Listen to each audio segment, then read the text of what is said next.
Aucun élément ne semble permettre de valider cette version dramatique des événements.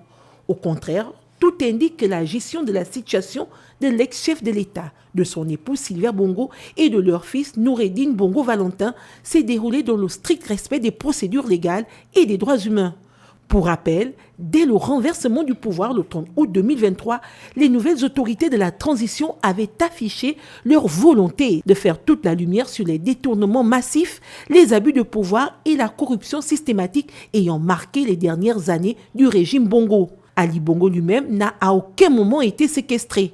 Il a continué à vivre dans sa résidence habituelle sous la surveillance des forces de sécurité, une mesure de précaution normale dans un contexte de transition politique qui a été très sensible.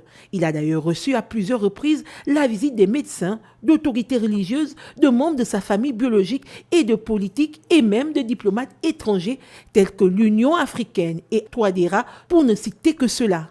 En plus d'envoyés spéciaux de certains pays partenaires du Gabon, aucune restriction abusive ne lui a été imposée.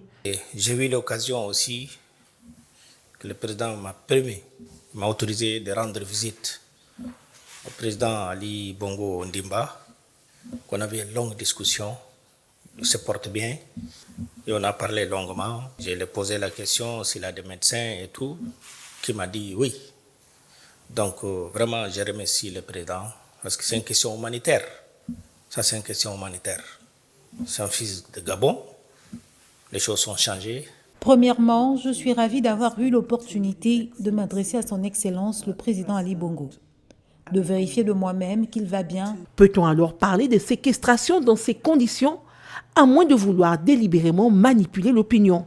À ce jour, l'heure n'est pas à la diversion, mais à la responsabilité, pense le commun des mortels. Le peuple gabonais mérite la vérité, pas une version édulcorée destinée à masquer des décennies d'opacité.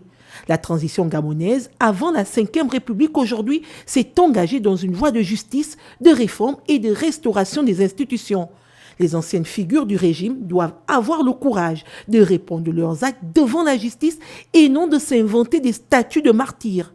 Car dans un état de droit, la justice remplace la vengeance et c'est précisément ce qui a été fait au Gabon depuis août 2023, disent des milliers de Gabonais rencontrés dans les rues de Bongoville.